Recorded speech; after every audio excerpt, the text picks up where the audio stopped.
Okay, so welcome back. So sa video nito, solve natin tong stored XSS in Anchor href attribute with double quotes HTML encoded. So basahin natin, this lab contains a stored cross-site scripting vulnerability in the comment functionality. To solve this lab, submit a comment that calls the alert function when the comment author name is clicked. No? So try natin. So visit natin yung lab.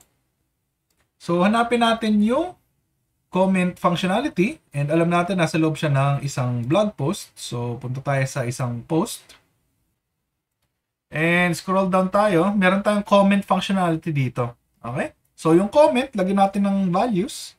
So 1234 1234 1234 at 1234.com, and website 1234.com HTTPS,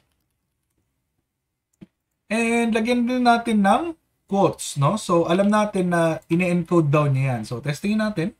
So, post comment. So, basahin natin yung pinost natin. So, nandyan siya. And nandito yung ating link, no? So, basahin natin sa page source kung anong ginagawa niya. So, ayan.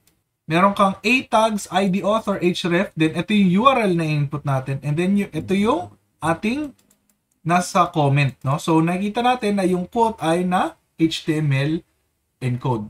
And dito rin, yung 1, 2, 3, 4 double quotes natin ay na HTML encode din. Okay?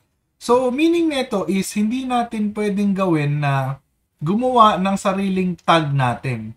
Para kapag pinindot yung comment na author name, ay magti-trigger na XSS. Okay? So, kailangan natin gawin is i-leverage tong href na to. Okay?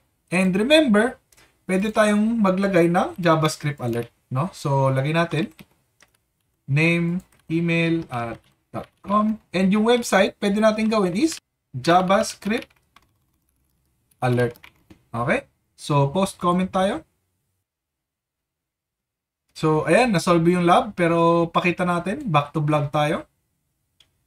So, ito na yung bagong post natin. And ito na yung link. And kung makikita nyo sa lower left, nakikita nyo na nakasulat JavaScript alert. And pag clinic natin to, natitrigger yung XSS.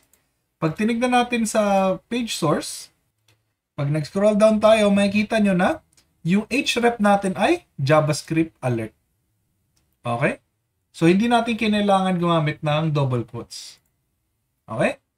Hopefully, nag-gets nyo tong video to, and see you in the next video.